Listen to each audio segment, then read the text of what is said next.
روکی انستویا دهوک با روشنبیری الاستودیوین ما ل دهوک کریه می به راوی پرسه نقاش بکن.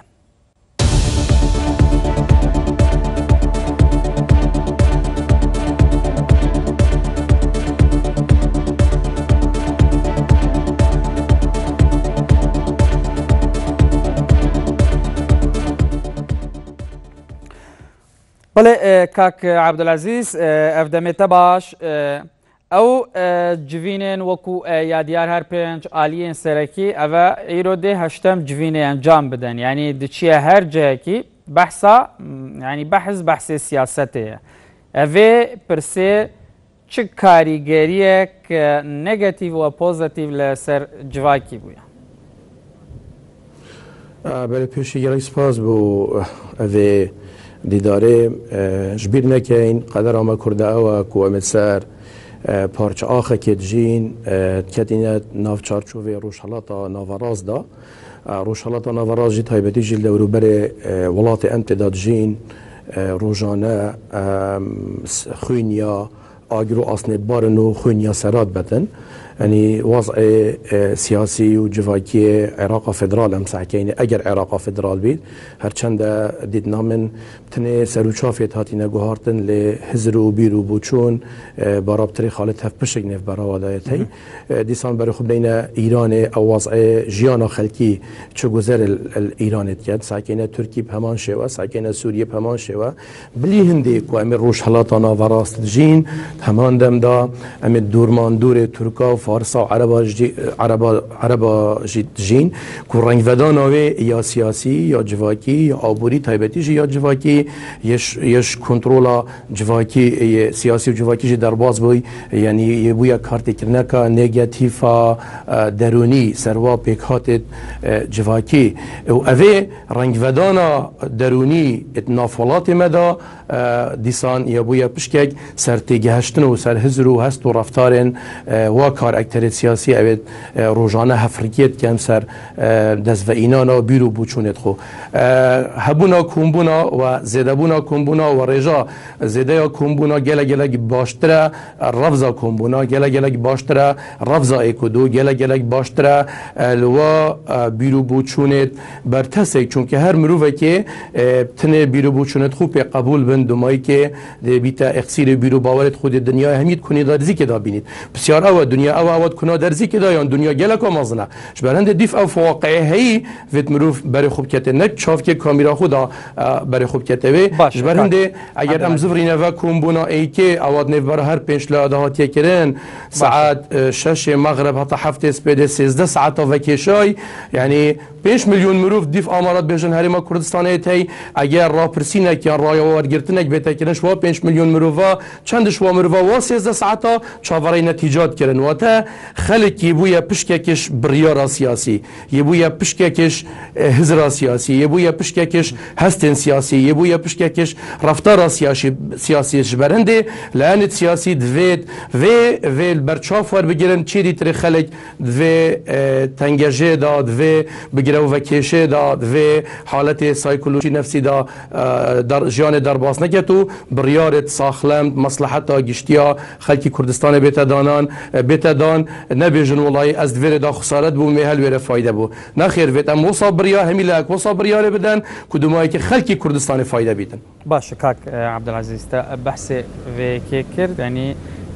کنات درزی که دا ام سحکنه یا خود ام بیجین دنیا یا برفره و یا مازنه حالین سیاسی لسر و پرسه یعنی به کنات درزی که لحظه تماشا دکن یا خود به برفرهی لحظه دو دنیرن و پرسه چاره سر دکن از باور کم حتی کمبونا هفته جی بری کمبونا هفته جی همیله آنها پیک ود کنا درزی که برای خود داینه و واضعی هر یکی سری وریسی بخو کشا هر یکی مصلحت خدا موضوع شروع کری بوله ندیتره لی همیله یک پیک و گشنا قناعت که کو رجدیا سر ایک یبتنی وکود بیجن ام کرد ایکی زانین او جیا خلط ام تاکیدت کین کو ام ایکی زانین او جیا خلط خلکی دیتره هزارات زانن هندک درستن هندک خلطن هندک نیفکه هر دو که خلط کی راستی دانه شبرندی ویت اوکی هزار بری خوب دینه وره یا درسته وره راسته اوت نیوه که هر دو کادانه برید و هر سه کادا همیا پیک و سراد و بیژین که مصلحت گشتی وی ملتی برشافر گیرین و بریاره بدین دو کم بونا بری وگاف که هر دولا قناعت بونده قناعت پنده که هندکات گوته ما پروژه تی هندکات گوته لانی دی پروژه نینه هندکات گوته کرم که و هر چارا ایک پروژه هی یا پروژه تو هر چارا ایک لانم بش مجی پروژه که هی شو هر چار پروژه هوا ماسترا دومایی که یعنی اوه هنده تشتت دانه ایکو دو خلق حالتی که سایکولوژی داد جی بله دی زفر موی که همیاد کنا درزی که دا برای خود دا مصلحت خواه شخصی بر پیت خوب تنه دیتن دیرتر و درشتر و وفتر برای خونه دانش برند قناعت بوا چه بو که دی رنگ بگیت مرحله که دی خلق و قبول نکتن و جا خلق روجیت سرجاده چکو خلقی با جاوید دتن خلقی زاری باوید دتن ایدی او چارلانه سستر بون سر 13 خاله رای کفتن هندک خاله دیتر مان یعنی او سایکولوژیا خلقی که امتلیات و جارجی جاره کردی که لانی دی کل بیشن پارتی دموکراتی کردستان چند پیشنیاره که دیدان او چون سروا پیشنیاره رویش تا خاله نوکب دو بجار داده هن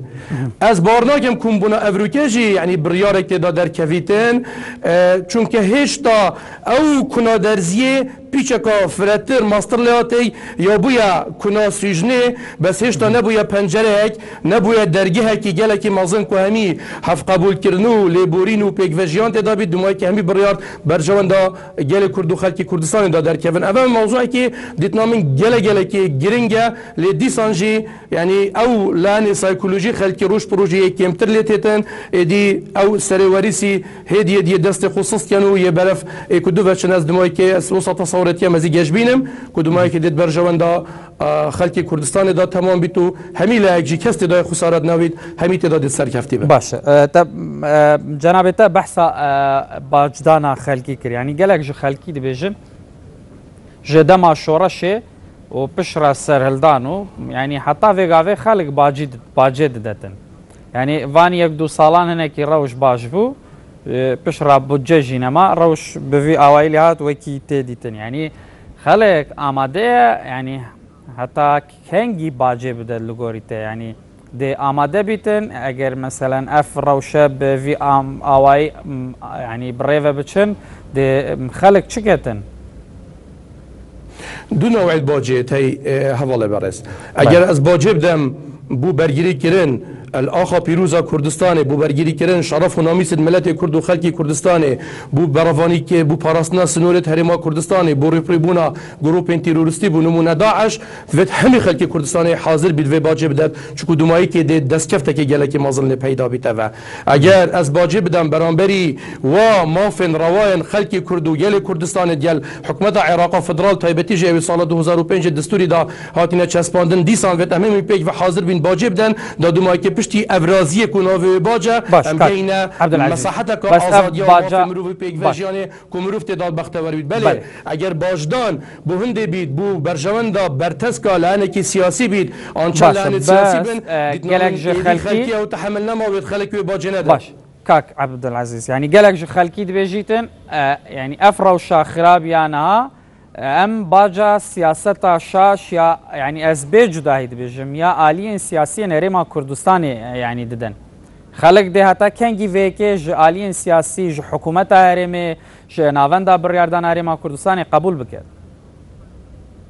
توزانی اوید جه بریار لان سیاسی اوید بریار دن سر چارنویس وی خلکی وید همی او لان سیاسی او بریار دست بزانن که همی خلکی چاوه تید بینید همی خلکی گوه تید گولید بید همی خلکی عقل هی تید گهید نه کسی کوره نه کسی کرولاله نه کسی بعقله جبرنده او بریار تندان ویل دیف پیوستی و داخازیت خلکی بن ساکن پیوستی و داخازیت خلکی چنه وید بریار وصا بندان نگ پیوستی و داخازیت وی لان سیاسی چنه بریار وصا گل خلکی بده چکو وی بریاره ده هفدجید گل خلکی پیدا بید دایم ده خلک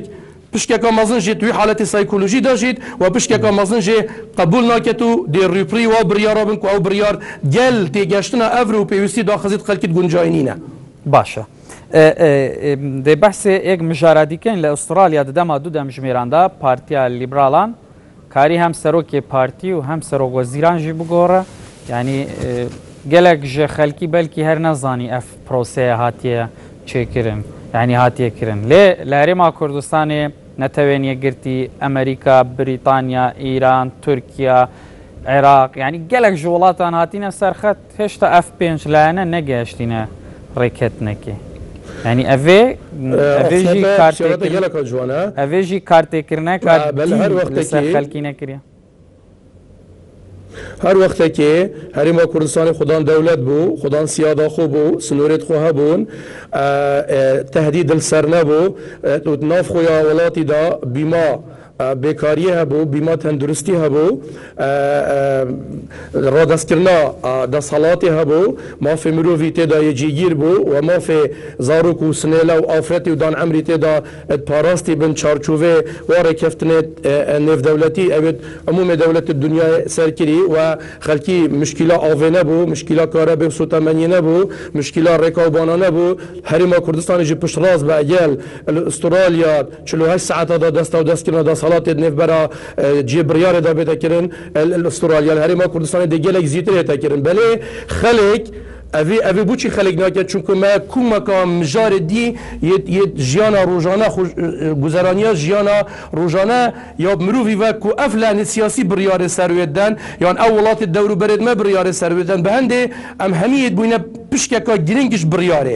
بریار سیاسی و جا بریار سیاسی کم جارت مصلحتا خلقی دایا و بارابتری دجاتیا خلقی تکد برنده اف حالت نسروشتی یه جواکی سایکولوژی نافلات مدایای باشه کاک عبدالعزیز یعنی پشتی سرهلدانی حتا ویگاوی یعنی بۆ چی لاانین سیاسی نەشیینە vێکێ بکەن ینی ئەو کۆما کێشە و ئاریشێن جەنابێتە بەریانە بەحسکری بشێن چارەسەر بکەن کو بشێن دراوشەکە ئەو سادا نە دوو دەم ژمێرە سێ دەم ژمێرە دوو ڕۆژە سێ ڕۆژە بەلکی بڵا ئزبوعەکێ چارەسەر کرد. نوتوی که سرهلدان چه بود نوتوی هل بجارتن چه بود پنجی و ایک پارتی اینا چلونه ایکتی اینا ایکو دو قبول نکر بونه 50-50 50-50 برپرسی ایکشته برپرسی دویش من برپرسی ایکشته برپرسی دویش یدی تره شبرندی حکومت کانا طبیعی اتدا در باز بود پشتینگی توشی شره